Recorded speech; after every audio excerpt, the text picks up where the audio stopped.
Well, we are back with the Filterless podcast. Michael Lindsay here and Dr. KK. What up? How you doing, brother? Hey, brother. Do good. Man, good. So another day. It is Veterans Day today. I don't know when this will post. It'll probably be a few days from now, but just want to say thank you to all of the veterans out there. Without you, we wouldn't be able to sit here and talk about the stuff that we like to talk about. Sure. And real quick, speaking of the stuff that we talk about, this is literally just for me and KK because our wives don't let us talk like this at the dinner table. And so we do this regardless if there were cameras. We do it all the time. Even when we took our year-long hiatus from doing it off-screen, we would do it constantly. Mm-hmm. So we really don't know what we're talking about half the time. These are just conversations that we want to learn about. So we would love if you were to fact-check us because a lot of times we don't have enough time because I have a day job. He's a surgeon. Obviously, he has a day job. We don't have enough time to do like deep dives. So if we talk about a subject and we're way off base, just comment below and let us know how we're way off base because we really actually want to know the truth. And the other disclaimer, entertainment purposes only. We have to throw that in there these days. Yeah. It's just what we like to do. We decided to throw some cameras up and then do some edits and send it out there to the world. But half the time we don't really do our own deep dive research. And these are just subjects that we like to talk about and bullshit about. And that's what we like to do. For sure. So, but deep into it, or driving into it, we've got a bunch of topics here that we've pulled up. We'll kind of run them over. Veterans Day today, and we can talk about some of the stuff that's going on maybe at the VA and things like that. I do like to see what's happening with Secretary Doug Collins right now and what he's pushing through, so that's always good. We want to talk a little bit about the Fed and the rate cut that just happened a couple of weeks ago, and then where we stand on like the December rate cut and how that kind of looks for the economy as a whole.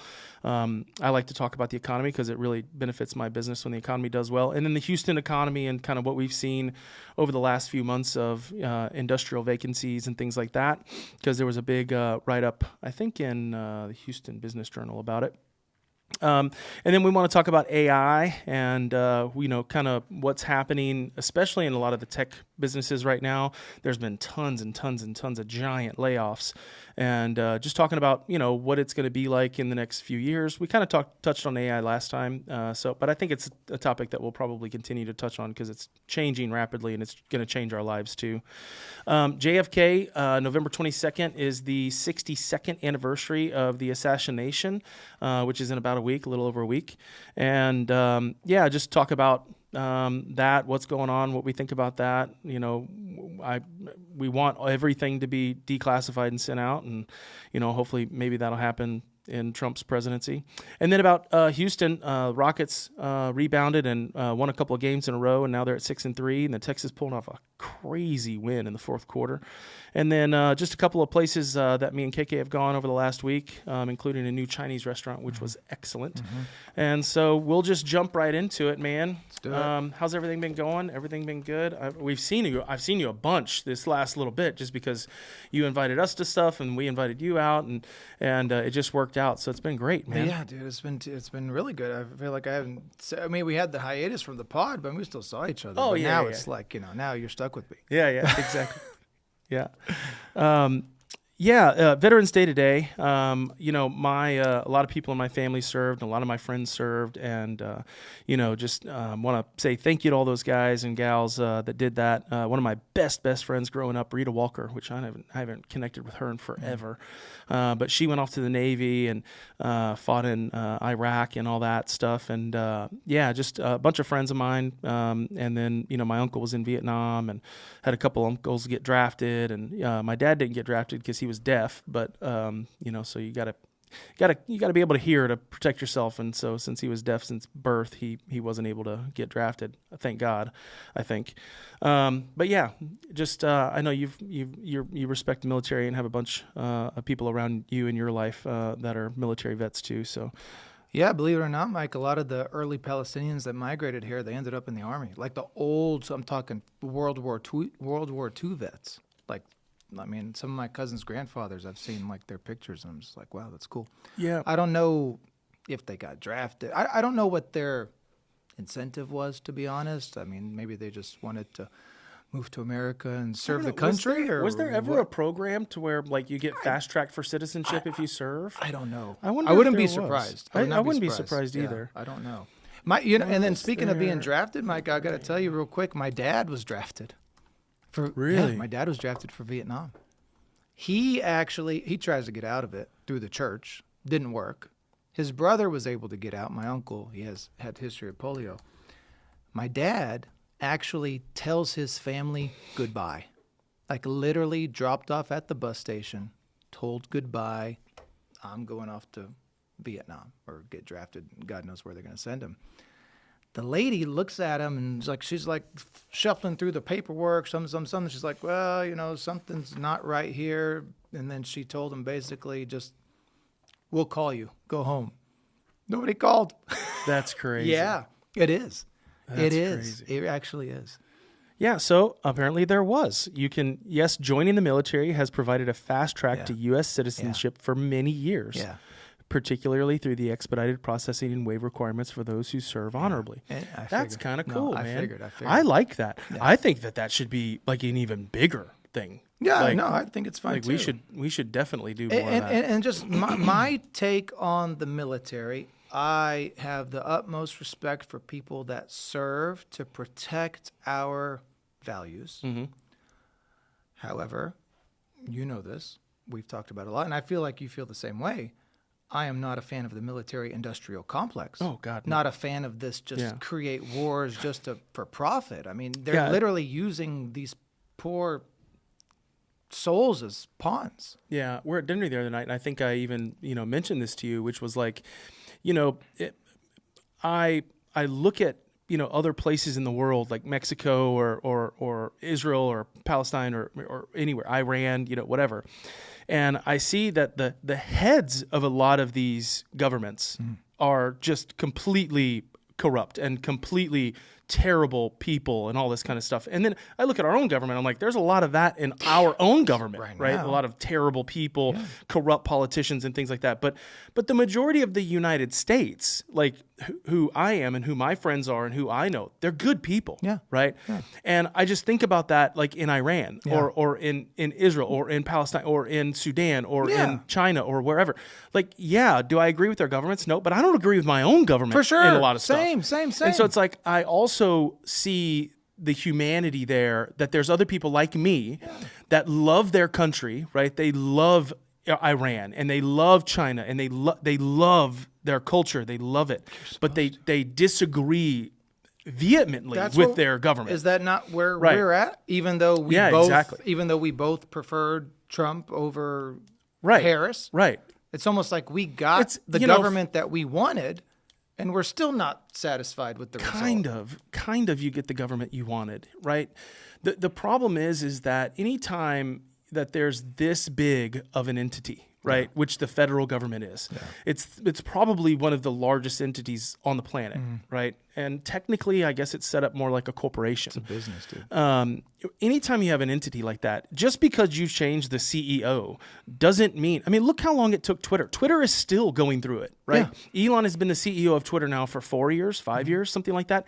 They are still having people within the ranks of Twitter doing things that Elon would explicitly say no to, right? Yeah. Because that company's that big. Well, now imagine how much bigger the federal government is. That's why the presidency. And trying to root all this stuff out. That's why the presidency is just, what do they say? It's just a temporary gig. Right. Yeah. And that's why the president is not made privy to all these classified documents like aliens and stuff like that. They don't even tell them.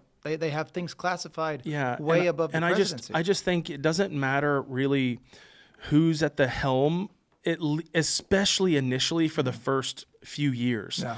Right? Because those first few years, you can't turn over enough people to put, enough people in place that, have your same obligations or your same moral infrastructure, whatever it is that you want to implement. Trump learned that in his first term. Yeah. He had a lot of backstabbers in his first term. How many? A ton. For sure. A ton. But I want to talk about something you just brought up. You talked about an identity, a country having an identity. Like Miss Universe right now is going on in Thailand, right? Mm-hmm. They're in Thailand. They're hanging out. They're doing their tours. Thailand has a culture. The majority of people in Thailand look, how do you say it? Thailandese? I don't even know how to say it. What do you call it? Thai. They look Thai. They look Thai. It has an identity. Does London have an identity right now? Does Paris have an identity right now? Does the United States have an identity right now? Because my feeling right now is that the identity of the country that we grew up in is literally being clawed away at. It's almost like they don't want us to have this, and let's just say it, a white Christian conservative identity, because that's what this country always was. That's what this country always stood for. I'm not saying that you can't practice your religious faiths here. I'm just saying we are losing our identity because people are making it seem bad to promote that. And I don't like that. I don't like it one bit. I think it's sad. I think it's really sad what's happening. Yeah. No, I mean, I think, you know, I think cultures change, right, over time. And the one of the major issues is that culturally, we've never had the internet. Yeah. We've never had social media. Right. And, you know, if you want to change a country, I think the way to do it is culturally. I think the way to make a country better is through culture, but I also think the way to make a country worse is through culture. Yeah.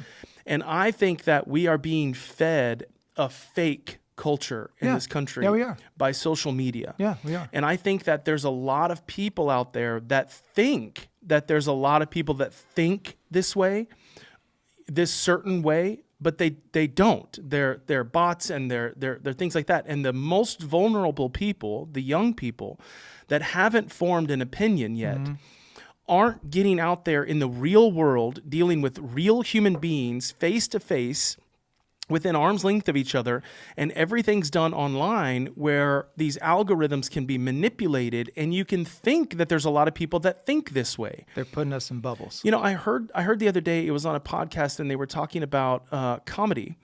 And, you know, when you're at a live comedic event, right, and you're watching a stand-up comedian, okay, and you sit there in a group of 200 people, 300 people, 500 people, whatever it is, 1,000 people, and a joke happens, and everyone in the audience laughs but you. Yeah. You didn't get the joke at all. Yeah. It didn't make you laugh at all. Yeah. What does that do to you as a person? It makes you sit there and be like, well, what's wrong with me? Yeah. Why didn't I get that? Right. Why am I different? Or if you laugh at a point of the joke where there is no one else laughing, it's like it gives you some introspectiveness of it. For sure. But online, you can find anyone that agrees with any stance of any way, of any particular ideology, and you can hear a million people behind them saying, I agree with that. Yeah. The problem is that those million people, they might not be real. Yeah. They might not be just real. Be bots, yeah. And so it's changing our culture by people thinking that there's more people that agree with some of these changes than there actually are in the world that actually do. I agree. And when people get out there into the real world, into real events, and talk to real people one-on-one or in a group or at a setting like like a comedy show or something like that, and they get to perceive our culture, right, in real time, that's the only way to really understand who people are. Yeah. But we're just so involved in these apps and these phones that we can't see it. No, and it's changing who we are. I refer to the phone as the Matrix, is what I do. That's what I tell my kids. I'm like, okay, you need to get out of the Matrix. You need to unplug yourself. And what they do, Mike, they put us in bubbles, bro. Like literally bubbles. Our algorithms are similar, right? Yeah. We're both conservative. We both believe in these weird conspiracy theories. We keep seeing the same stuff kind of over and over. That's how you and I keep up with current events, because we're both being fed the same thing. But without that algorithm bubble, I mean, our bubble could be this small compared to the rest of the world, right? You know, or compared to the rest of the United States, for example. You know what I'm saying? Like their algorithm is completely different from ours. Sure. So you're absolutely correct, is that we think that we're getting points across. We think that we're sharing ideas. We think that we're making a difference, when in reality, I think they just make these bubbles and they just keep them there. Yeah. That's what I believe. Purposefully. Yeah, that's what I believe. Because, you know, whenever you start having conversations with people and you start going down these rabbit holes and saying, well, what's your opinion? What do you believe? What do you think about this? Yeah. You know, when you have these conversations with people that maybe you know on a certain on a certain subject you Yeah. completely disagree about, but you have a longer conversation, and all of a sudden you're like, well, I agree with that too, I agree with that too, and I agree with that, and then you find out, well, you're like, well, we agree on like 75% of things. It's just this 25%, but social media would have you believe that me and that guy could never, For sure. get along or never have a conversation, or even agree on anything at all. Yeah. If you look back at even what these politicians have said about immigration and all this stuff, they've said it both ways. Yeah. A lot of the Democrats have said, we got to shut the border down. We got to shut the border down. And then right reverse of that, there's been a bunch of Republicans that have said, we need to open the border up. We need more employees. We need, all this kind of stuff. It's like, they both say the same thing. Okay. Remember Clinton talking about not being for gay marriage? Yeah, right. And then, good God. Right. Imagine now the left saying that. That would be insane. I mean, well, and same for the Republicans. Same exact thing for the Republicans. Republicans said no gay marriage at all, and now they're saying gay marriage. Yeah. And so then, it's the same thing. Well, you know what I do, Mike? And, I talk more at work about politics and current events and social things, probably a little more than I should, because, and my friend, she's a cardiologist out in the Dallas area. She has a podcast too. And she's totally just now, like, she feels free, like she can talk. And me and her, I can relate because I need this outlet. You know that. Right. I told you, I said, I need a microphone or a muzzle. I cannot continue doing this. I cannot. Because I'm at work and I'm just like, I'm talking about shit at work that I don't want to talk about. Right. But I have no one else to talk to about it, And so I did this thing. It's like a survey, I didn't want to get too much into things, but it was like a survey.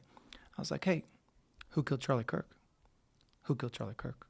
Who killed Charlie Kirk? And bro, I asked 20 people one day, and nobody had any clue about any of the stuff that I knew about. Like, they had no idea. There's like, it's the tranny guy, It's like, God dang, it's like, you guys don't know, and it's fine. Like, I get it, but it's like, part of me, that's why I feel like I'm in a bubble, because I am basically investing my time, my energy, and my resources to try and convince the average American how corrupt their government is, and they don't care, right? Yeah. And it's like, I believe that the average American would care if they just kind of knew some of the facts. You know what I'm saying? Same thing with Epstein. I go around, I'm like, hey, who did Epstein work for? And they're just like, they look at me like I'm crazy. I'm like, well, how did Epstein make us? Like, literally just ask like a simple basic question about Epstein or Kirk or any of these conspiracies that we always talk about, Mike. They don't know, man. They don't know because in reality, they really don't care.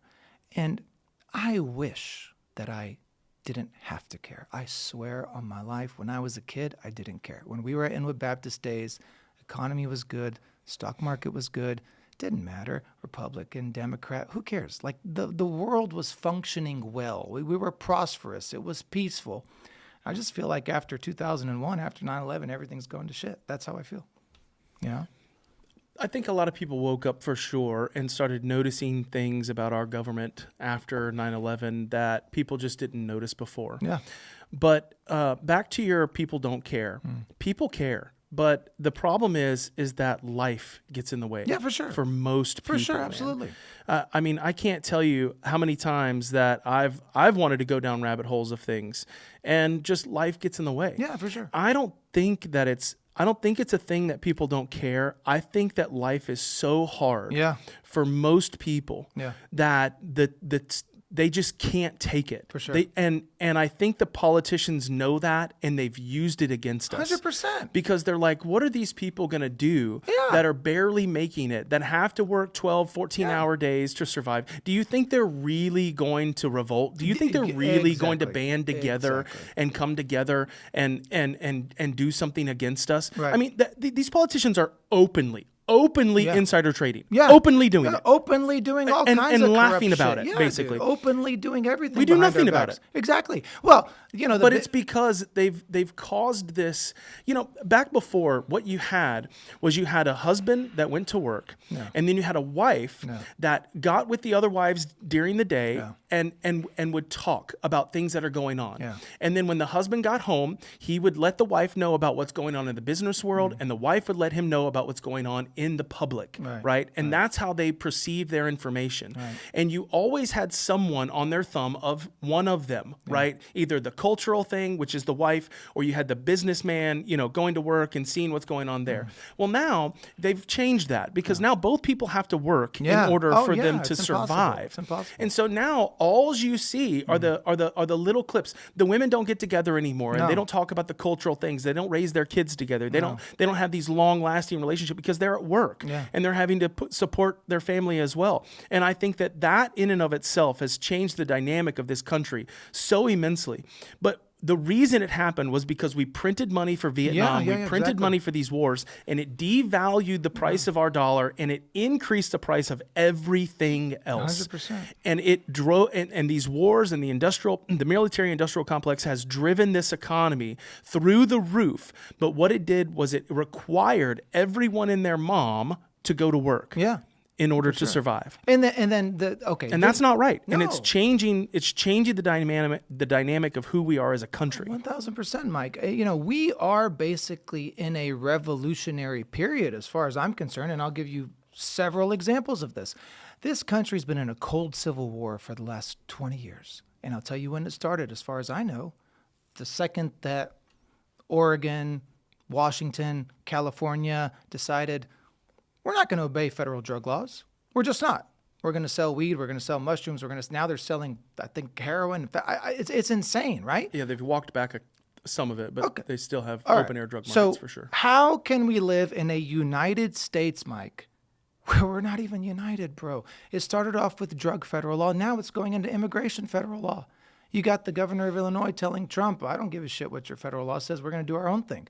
Mamdani's kind of saying the same thing. It's just like, how are we united? This kind of goes in, and we can jump around here, but this kind of goes into AI, and I'll say it this way, and how I feel about it, or I'm just going to set up the conversation. Sure. So states' rights, Yeah. that's a big deal for me, for sure. right? Right now they're talking about putting some federal regulations in place for AI. Mm-hmm. And I think what you're even mentioning here is more of an enforcement of federal law at the state level. Well, right? well, in reality, though, I don't want federal law. Right. I, to be honest, and me either. I don't want. But I want less. But let laws. me phrase this argument, right? Well, what if Oregon or California, what should the federal government step in at this point? Yeah. Yes. Okay, but what if Kamala Harris was president and she's saying, well, I think the federal government should step into Florida because they're not promoting DEI and they're not. Do you see what I'm saying? Yeah, I absolutely see what you're saying. So it's a two-sided coin. And then the same thing with AI. So a lot of these guys that are backing Trump are also very opinionated and positive about the federal government regulation on AI instead of letting it be a state-run issue. And so I always have a problem with giving the federal government anything, any kind of extra power. Me too. And so there are a bunch of guys out there, David Sachs being one of them, Chamath being another one. I think even the other guy on what is that podcast? Which one? The one with David Sachs and Chamath and Jason and it's like one of the biggest, whatever. So they're even all for it. And I'm just like, oh man, if you give the power to the federal government, I think right now, because of who's in office, the laws will be okay, but it's not going off the books, and then it can be changed. Yes. And then it can be changed to the other way. 100%. And so how do you, I'm posing the question because I don't know either. Sure. How would you handle that? Like a Portland issue or an Oregon issue and an AI issue? Even if Kamala Harris won, and like the example that you used, is that she's going to send federal law enforcement to Florida to enforce some law. Here's my point. I'm not aware of any federal law that Florida broke, right? Well, what about the DEI laws? I mean, were they federal laws that Florida said "F you" to? That I'm not sure of, but I mean, what if the law? Okay, what I'm saying is what if they changed the law to where they said, okay, you can't use gasoline anymore. All right. Right? What would happen? Right. Here's my thing. Federal law, I don't care, has to be obeyed. because you have to have order, Mike. You have to have order, bro. If you have states, I mean, it's just take a step back and think about what we're even talking about. We are talking about a situation in which states under the United States are saying, you know what? I don't agree with that federal law. We're not going to abide by that. What is that? That's not order, Mike. That's chaos. And that's where we're at, basically. And we've been that way for 20 years. That's why I call it a cold civil war. I think the whole concept of not obeying the law is ridiculous. Now, your hypotheticals that you're bringing up is a situation where someone in office in the federal level creates a law that you and I, as conservatives in Texas, don't agree with. I don't care. Obey the federal law. And just to be clear, I am not in favor of more federal laws. Take Trump, for example, reversing Roe v. Wade, right? Isn't that what he did with abortion? He gave it back to the states, right? Mm-hmm. Okay, that's a good thing. That's not a bad thing. That's actually a good thing, because what he did is that he said, okay, guys, you all live in this particular state called Texas. You guys all live in this particular state called Louisiana. You guys have a specific culture about yourselves. You all have a specific identity about yourselves. You guys decide. And I don't think that's a bad thing. I actually think that's a good thing. I'm in favor of more state Texas laws and less federal laws. So what if Oregon decided that they want to make all drugs legal? They did. They already did. Saying, but that's insane. Okay, but you're breaking federal law. Right. Stop it. Stop it. It should have been stopped 20 years ago. That's my point, is that it should have been stopped 20 years ago. You have to stop these as in their with track. most things, this is a very nuanced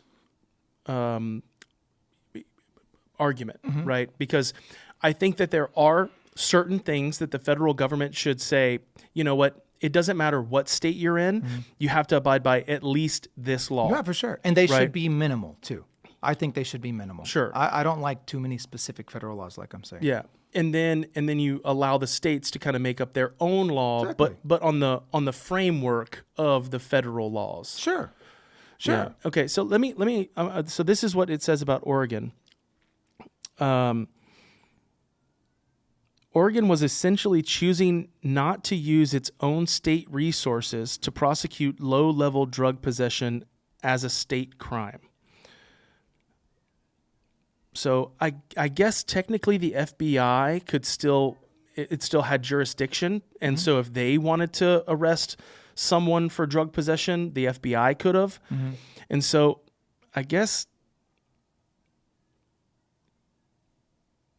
it's a really gray area, right? Dude, I mean, it's just, because the FBI is not going to get involved in some dude having 2 ounces of heroin on him. I hope not. But they will get involved if somebody's transporting 2,000 pounds of it. Speaking of FBI, by the way, and not to pivot too much, they have no business investigating the Charlie Kirk assassination. He wasn't a political figure. He's just a human being. He's just a civilian like you and I. That should have just stayed with Utah police. That should have just, you know what I'm saying? They had no, if another person, just a normal person, gets murdered in Houston, and mm-hmm. unfortunately that happens a lot here. Yeah. Do the feds get involved? No. So is there a rule that says, hey, if there's like an important, famous person, we're going to get involved? I think high-profile cases, I think the FBI would come in on a high-profile. Like if it happened to LeBron James, I think the FBI would get involved. Okay, no, that's the thing. I think. No, but my point is that they just they just pick and choose what they get involved with and what they don't get involved with. But I'm saying technically, mm-hmm. on the books, I don't believe there's a law that says, hey, if you're famous and you get killed, we're going to investigate. Right, but I don't think there's a law that says they can't. No, for sure it doesn't. Yeah. No, they can do it. Apparently they can do whatever they want, yeah. including inside stuff, obviously, that we can. All righty. Well, jumping from that to, you want to go into some economic stuff? Yeah, for sure. Okay, for sure. So we got a 0.25 rate cut a couple weeks ago on the Fed. And I know we've talked about the Fed and how we disagree with a lot of, how it was formed and all that kind of stuff. But it's here, and it's not going anywhere, at least for the time being. So we might as well talk about it because it does it can be a detriment or an increase to the economy for sure. So the rate right now, the Fed rate is between 3.75 and 4.0. And Goldman Sachs is betting on another cut in December, even though the Fed Chair Powell kind of seemed hesitant. And one of the other things that he said during the speech was that if the government wasn't opened up and they didn't get the data from the from the bureau, then they weren't going to cut rates regardless. They didn't care. Yeah. So they had to get the data. So I think it looks like the government's going to be opened up by Thursday, Friday this week. We had 8 senators, I guess yesterday, vote to pay back the back payments and reinstate the people that who lost their job because of the shutdown. And basically the 8 senators said if they do that, then they'll sign the clean CR. So it looks like that's going to happen. Mike, this whole idea of a government shutdown, it's just ludicrous. Man. It's ludicrous. It's insane. I mean, that's what I'm saying. Are we It's the most ridiculous. What country are we living in, bro? Yeah. I'm confused where I mean, as government much can just as shut much as down. I disagree with getting rid of the filibuster, I don't think they should do that. I don't understand the whole we have to do this every 6 months or every 4. I mean, this is till January 30th. Like, this is not that big of this is 90 days, not even 90 days. In my understanding, is this the longest shutdown in history? It's the longest shutdown in history. Okay. So what do we make of that? But here's the problem: it really doesn't affect anybody, right? It affected the airport. It affected.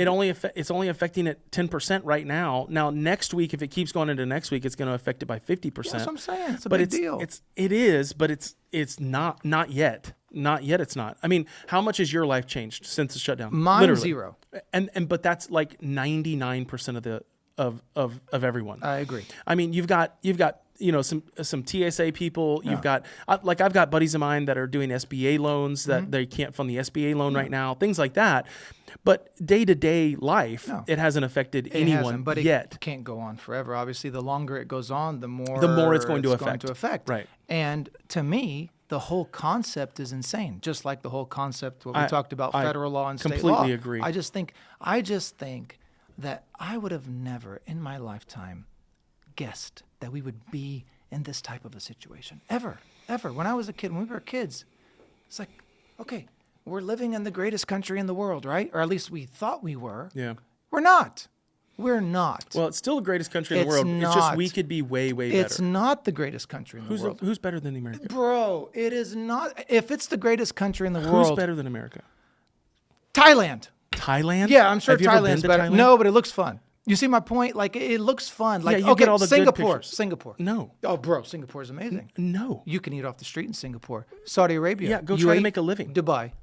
Go try to make a living or raise a family. People in Dubai. Dude, you're way off base Okay, here. you talked about here's- not being able for a single family to raise, to survive And in you think America. you can do that in Thailand better? Yeah. Bro, you're out of your mind. No, because you know why, Mike? Because a loaf of bread in Thailand probably costs 10 cents. there's no jobs.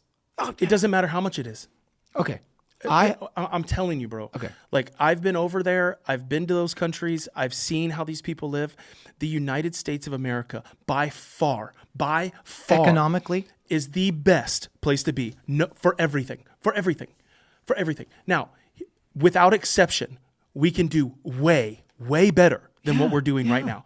That I completely agree with. Yeah. But dude, there is no country on this planet that holds a candle still to the United States. As of today. Listen, I am a patriot. You know that. What I'm saying is go spend some time in another country and try to raise a family there. I'm telling you, bro. This is the place. I love this country. This country hurts my heart. Yeah, That's where same. I'm at. Okay, it hurts my heart, Mike. I love the United States. I was born here. You know, my culture is Palestinian, obviously, right? But you know what's so funny? And I'll use this as an example. When we were kids, and you go to Palestine, it's not a country. It's an occupied territory. They're poor. Education is low. I promise you when I say this, they live as a whole, collectively, better than us because their life is more simple. Things were cheaper. They raise their families. People go to work. They go home. They go home for lunch. They go back. You see what I'm saying? Like this slave labor thing that we've cultivated in this place, the deficit, the inflation. I'm not dogging the U.S. Well, technically I am. I'm just saying, dude, this place in my opinion, has failed. It's failing. It's failing. If the United States was a stock, where are we today compared to the U.S. Of the boomers? Better or worse? Right. Comparing yourself to yourself. Yeah. That is because past that's to present. Because that's the only comparison you can make, because there's no other country, right? But I get what you're saying. Yeah. I agree with you that we can do much better. We've done much better in the past, I think. Yeah. I think a lot of what happened in the past, there were things that we just didn't know that were happening, that were still happening. I think a lot of the things that are happening today were happening back then. It's just we had no way of knowing. Yeah. And so we were shielded from it. But I think it's ramped up for sure, especially in the last 25 years or so with the advent of the internet. But here's what I can say. As a country, we have become so jaded because of our success. Yeah. And here's what I could say to what you say about living a simpler life, right? The reason that they live that simple life there is because they have to live that simple life. Exactly. Here in the United States, you can choose to either live that simple life or the life that you live, right? Because even you, right now, could go move into the woods somewhere in the middle of the country, 100%. have a very, very normal job, or just live off the land with you and your wife and grow your own food, go hunting. You could do that right now, 100%. which is exactly how they're living. Sure. And the best part about it is that you get to pick which one you want to do. For here. sure. That's true. They don't. That's true. And that's why it's the best country. I do agree with that sentiment. We could be 1 million times better. Yeah. And I never want to say, like, I wish things were the way they were back in the day. But I wish people loved this country the way that they did back in the day. Me too. I wish that the United States had more of itself than it does right now. Like I feel like there's this, especially among people young hate people, this country. especially among young people, there's like this disdain for themselves and disdain for themselves, and Mike, and it's the most insane thing ever. Okay. Also, not only disdain for themselves, disdain for, remember what I said earlier, the identity of this country. There is disdain for that identity. You're white, evil. Christian these days, I promise you, we're going to reach a point where you start talking about Jesus out in the open. They're going to be like, no, that's offensive. You can't talk like that. Yeah. Like right now in the hospital, okay? I'll give you an example. And I say this all the time. There's crosses sometimes in the hospital, okay? I would not be surprised in the very near future if there is a hospital policy that's going to be like, you know what, guys, we have to take those down. I mean, how that's not even an insane thought, right? No. They're just going to be like, that's too much. We have, Muslims and Hindus and Buddhists and all kinds of, people around. And unfortunately, like that cross could be offensive to some people, and we're just going to have to take that down. Yeah. Okay? Even though this country was founded on the premise of Christianity. So that's what I mean when I say we are literally losing our identity, which, by the way, I find super ironic that the majority of Christian Zionists in this country support a religious state over there. So it's like you don't want religion in your own state, but you are totally in support of a religious country across the pond. Yeah. The hypocrisy is insane. Doesn't even make sense. Yeah, I mean, at the highest levels, it's always that, right? Yeah. It's always you speak out of one side of your mouth and you really mean what's on the other side of your mouth. It's just it's the most insane thing. No, and I do think that AI is having a big push on the culture of our country, though. Trying to wrap it back into AI, like if right now AI, and it's happened to me, it will make up things. Like if it doesn't know the answer, if it can't readily get the answer, like it'll just make up like opinions about things and make up facts, make up sources, which is scary, and things like that. And it's like, well, what is it? What's the trust it. bias? Right. What is the bias of any of these? Who's programming LLMs? it? Who's programming these things? Who's telling them what I don't to even know think? if it's about programming, but it's like one of the sources is Reddit. Yeah. One of these LLM sources, or a lot of these LLM sources is Reddit. For sure. And it's like anybody can post on Reddit. For sure. So how do you? You're familiar with something called the SEED framework? You've heard of this? A little bit, yeah. Yeah, it's a term. We talked about it, I think, at dinner. Yeah. It's a term that you're going to start hearing more and more often. And what they're referring to when they talk about this AI as part of the SEED framework is that it's almost like it's rooted in undeniable truth, basically. Like you can't sort of adjust the output of what the AI is going to say. And like you said, we type in ChatGPT, right? ChatGPT says something. We take it as the truth. I mean, does anybody really question ChatGPT? It's like if ChatGPT, I do now. Yeah, exactly. But the average person's like, oh, I fact checked it on ChatGPT, or I fact checked it on another AI thing, and it's just like, yeah, this must be true because, ChatGPT said it. I was even witness to that. Remember, I told you I was on a Zoom X thing with Mark Epstein.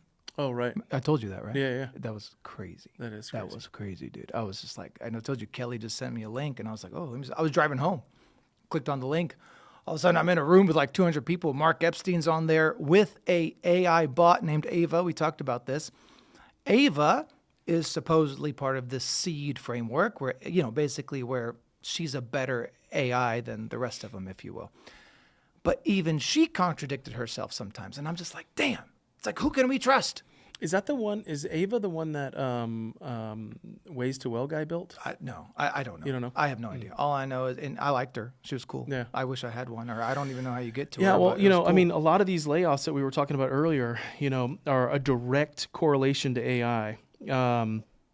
And it looks like so far in 2025, we've seen over 112,000 layoffs at giants like Intel, Amazon, Google, with AI cited as a primary reason. The Salesforce CEO explicitly stated AI is automating customer support jobs. This isn't theoretical anymore. This is really happening. Yeah.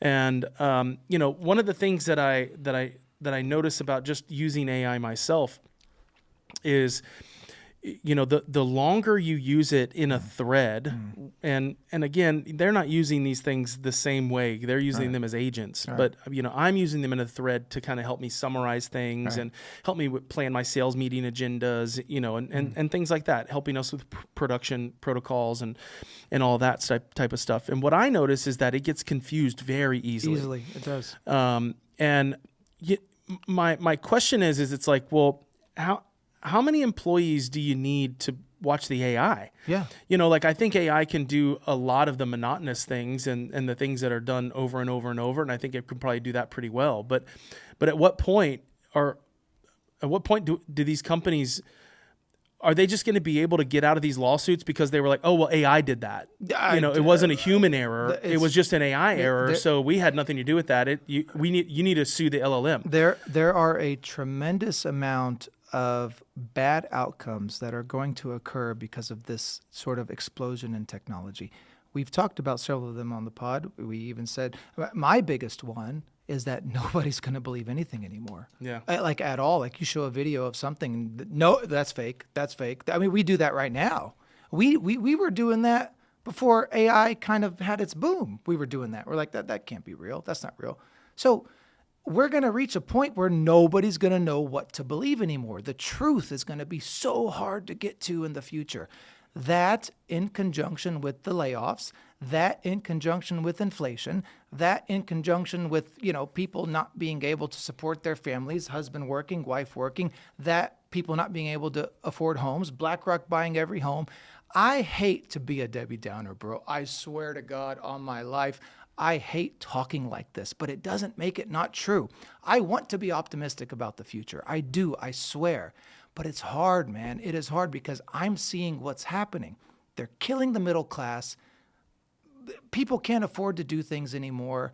Things are getting so expensive. Even for me, things are getting so expensive. Mike, like we want to take vacations and stuff, and I'm spending money right now that if you would have told me when I was a kid, I'd be like, you're insane. I'm not going to spend as much as a car costed in 1983 to go take my kids to Disney. Yeah. You see what I'm saying? Like, I would have never thought that in my entire life. I would have thought that was actually, in Arabic we say haram. Haram is like it's almost like, I don't know how to translate it. Haram is like, when the Muslims drink alcohol or eat bacon or whatever, they say it's haram. It's it's like you shouldn't do it. It's bad. You know what I'm saying? It's like, there does reckless spending is my point. Yeah, like you reach a point where you're just like spending and you think to yourself, shit, kid in Gaza could use this money.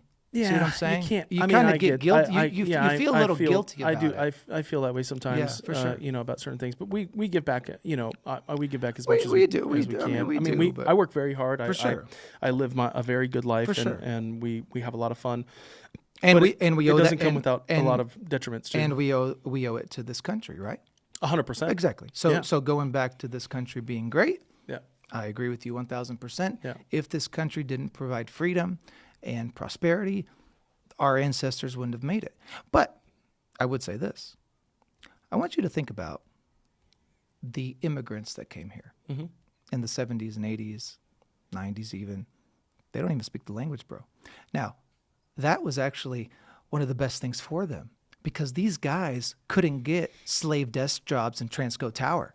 You see what I'm saying? They had to sort of open, not to be cliche, nail shops, liquor stores, grocery stores, right? They had to because they really didn't have any other choice. They don't have a degree. But they didn't realize this. Look at those families now. Yeah. That's the thing is that they had no limit to their ability to grow because they are their own boss. Right. And that's the key. Well, and that's why people from all over the world still clamor to be here. 100%. right? 100%. I do have to say, speaking about immigration, and this is a tough subject, but I think it goes well with the AI. One of the things that I've been thinking about here lately is, if AI is going to get rid of a lot of the blue collar jobs, we're already seeing it like at McDonald's. You walk into McDonald's, which I don't go to, but you walk in, you don't even order your food from a person anymore. You just go up to a kiosk, you press the button, and then it comes out and your number's on the thing and you go grab your food. Yeah. Well, that's AI, right? I mean, that's technology replacing jobs. Yeah, for sure. And, we don't look at it that way as much, but that's what it is. For sure. And what's going to happen is, we've already lost $112,000 tech, jobs, which are pretty high paying jobs. Yeah, for sure. But it's going to eventually whittle its way down to everything. Yeah, I mean, for sure. Uber drivers are gone. Even here medicine, in a few we talked years, about this, things like that. So in regards to immigration, do you think that some of what Trump is doing is he sees what's happening with AI? And he's like, look, I understand that these people are, and a lot of times, hardworking people and are good people, and came to this country, on the hopes of becoming a better person and wanting to do better by their family and all of these things, which are all true. Yeah. And there's a lot of these people that are really, really good, but is Trump looking at this and saying, look, we got to get these 10 million people out of here because we're going to lose 10 million jobs to AI. Yeah. And we've got to give these jobs to Americans sure. first. 100%. And if AI comes in and does what they think it's going to do, as an American, we might need that. Well, the other thing that I think isolated us as conservatives was how on earth did it ever become controversial for us to sit here and say, I'm against illegal immigration? Yeah. And somehow we got labeled as bad guys for being like, it's insane. It's literally insane. This whole concept of people being like, yeah, just come here. Just no borders. Just what? No borders. I mean, you want to live in a place with no borders? I think, if I was living where they were living. No, I get it too. And someone was like, hey, all you have to do is go there. And the minute you get there, they give you a credit card. They give you a cell phone. They get you into the country. They get you a free hotel room. You just got to get there. I'd be like, I'm on my way. I'm not blaming the migrants. No, me neither. I'm blaming the system for allowing that bullshit to occur for so long that it did. But how do you unravel it? Because the way they're doing it now, it looks terrible. Yeah, it really does actually. I'm seeing, and it is terrible in a lot of circumstances. Yeah, I mean, I'm seeing some of these ICE videos, Mike, and I have mixed feelings about it because I don't know why they're rounding these people up. My question for Trump and the federal government is, are all the people they're rounding up guilty of some kind of a crime, or are they just people who they know are here illegally and they're rounding them up? I don't know. I mean, I haven't really looked into this. You see my point? I agree. Yeah.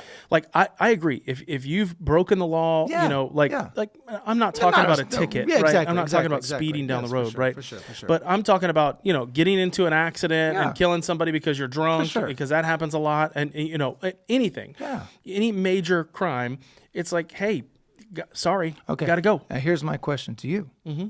Why did the Biden administration what was their motive Oh, I think it's for known allowing now. all? What? Tell me. I mean, it's voters. I mean, That's definitely one, right? I mean, I think it's the majority of I it. mean, they were literally shipping them to They were giving them swing Social Security states. numbers. They were giving them Social Security numbers. Were they not shipping them to swing states intentionally Yeah. to get more left voters? I mean, they won't say it, but I mean, that's They what was were. happening. They were. It's So, just a coincidence. You yeah. look and see where they were shipping all these people. I mean, you could literally be in Guatemala, go on an app and buy a plane, and the federal government would buy you a plane ticket, Right. and you jump on a plane, and Right. they would just fly you into a Okay. city. And then that was real. And then let's go to the virtue signaling of the left, which I love to talk about all the time because they drive me insane because they're all just like they pretend to be these like peaceful, loving people that just want the benefit of everybody. But if you disagree with them, oh shit, dude, you better back off, right?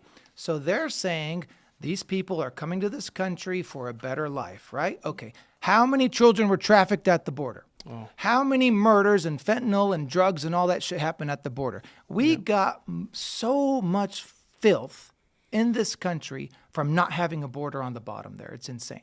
It's absolutely insane. And for me to even be like, yeah, like there has to be a border. And then for me to feel like I'm in the minority, what the hell is that? Yeah. Well, and living here in Houston, you see it firsthand, right? yeah. I mean, you can go to certain parts of town and nobody speaks English. No. Nobody. No. And to be honest, I was always against this idea of like, okay, I'm going to get myself in trouble, but I don't care. Like, I don't want to learn Spanish. Like, don't, like even in medicine, bro, like Right. even in med school, there was like a medical Spanish class. It was like an elective. And I was like, no, thanks. Well, so here's like, I'm not my doing here's my that. thought process on it. Do I want to know a bunch of languages? Yeah. Do I want to be forced Yeah, to have exactly. to learn a language because Yeah. the United States is Right, changing in right, front of me? right. No, I don't want that. Right. But I would love to know Spanish. Like I know enough. I can understand it a little bit, but I can't really speak that much. Yeah. But I would love to. I actually do pretty good. I would love to. I can get by in medical Spanish, but just like, But I get don't. by. I don't want to have to because that's Yeah. the new language Exactly. of Texas. Exactly. That's my point. We're losing. Well, we will lose our identity, bro. That's Yeah. my point. Yeah. I don't like that either. But we've only got maybe a few more minutes left. So I'd like to go into like H-Town and talking about what's going on for here. sure, for sure. So Texans game. I watched the last little bit of the fourth quarter. Bro, what a game. I didn't see it. My kid was there. Oh, that's right. But I also heard that like half the stadium left. Yeah. I mean, they were. We were down 29-10 at halftime. Yeah. Or I mean, it was 28-10. empty. Yeah. But the people that stayed got a show, buddy. For sure. So we were at crazy. Did Amal tell you that we saw her at lunch? No. Yeah. So on Sunday, we had just spent Friday night with you, Saturday night with you. yeah. Sunday we go to lunch at Bari, and we're sitting there, and Vivian looks over and she's like, "You'll never believe this. Amal's sitting right there. Oh, God. With the two girls that were at the table with us." And so she came over and just said hi or whatever, and she told us that her son, your son was at the game. I just assumed you were with him. No, actually, his friend's dad took him, which I thought was cool. That was Okay, awesome, that's yeah. cool. And you want to hear what my kid did?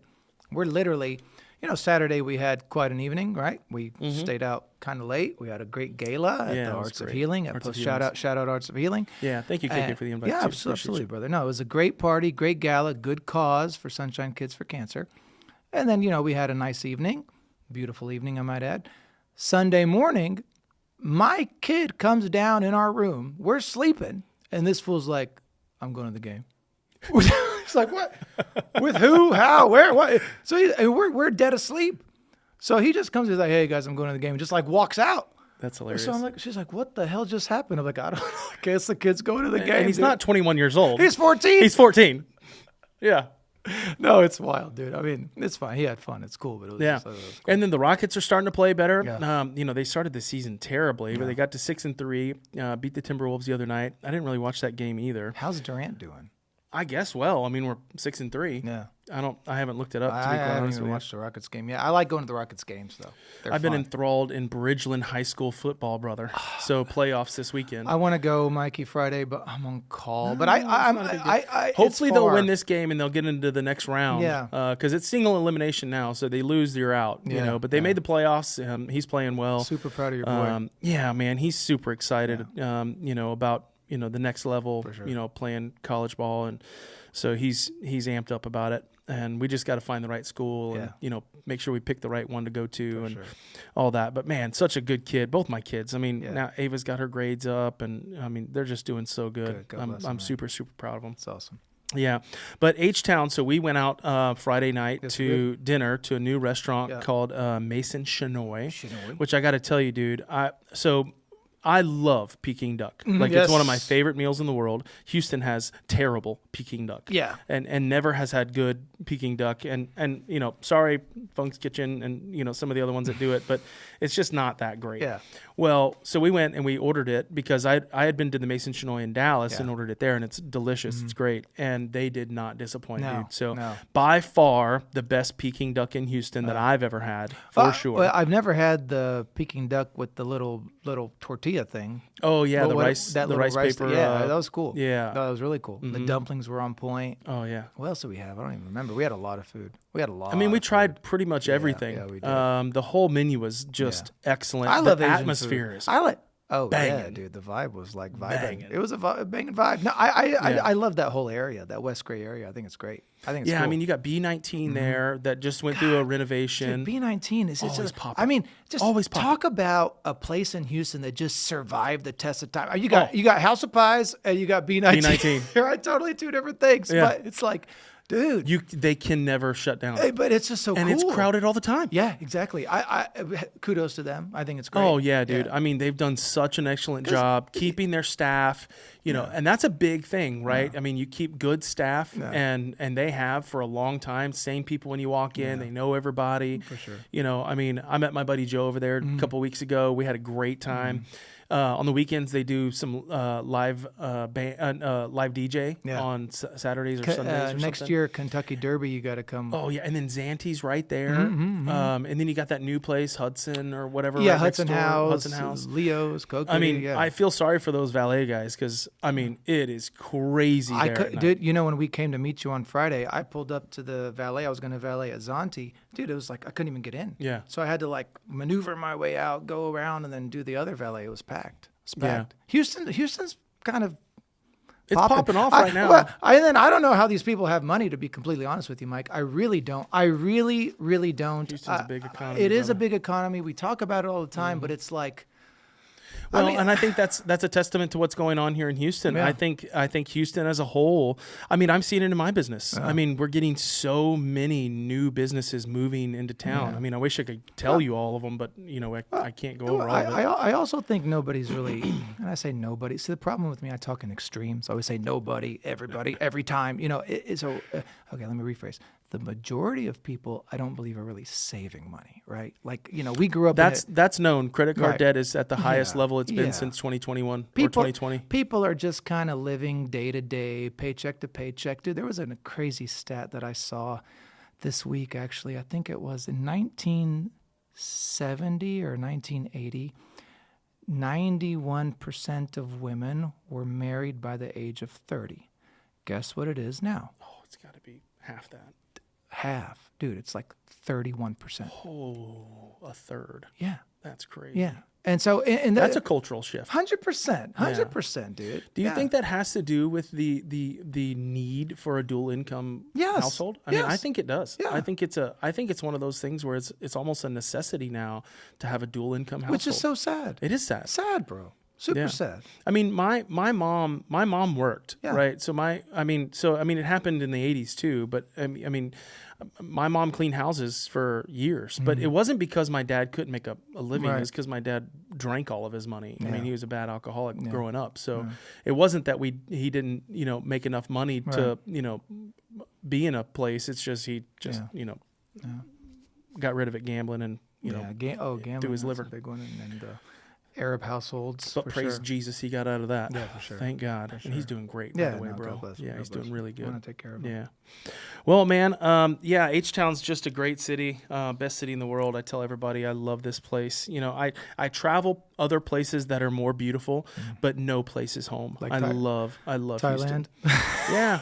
I would love to go. I haven't been there, but I've been to Vietnam a couple times, been to China a couple times, been in that neck of the world for sure. Okay, Vietnam, I believe, when I referred to Palestine and simple life, you get that vibe there too, right? Yeah, absolutely. It's a tough life there. It's a very, very difficult life. But it is the thing is that the reason it's simple is because it has to be. Exactly. Yeah. Back to your point. So it's like, is it simple? Oh, and do I go back and feel nostalgic and think, gosh, there's a part of this that I really like.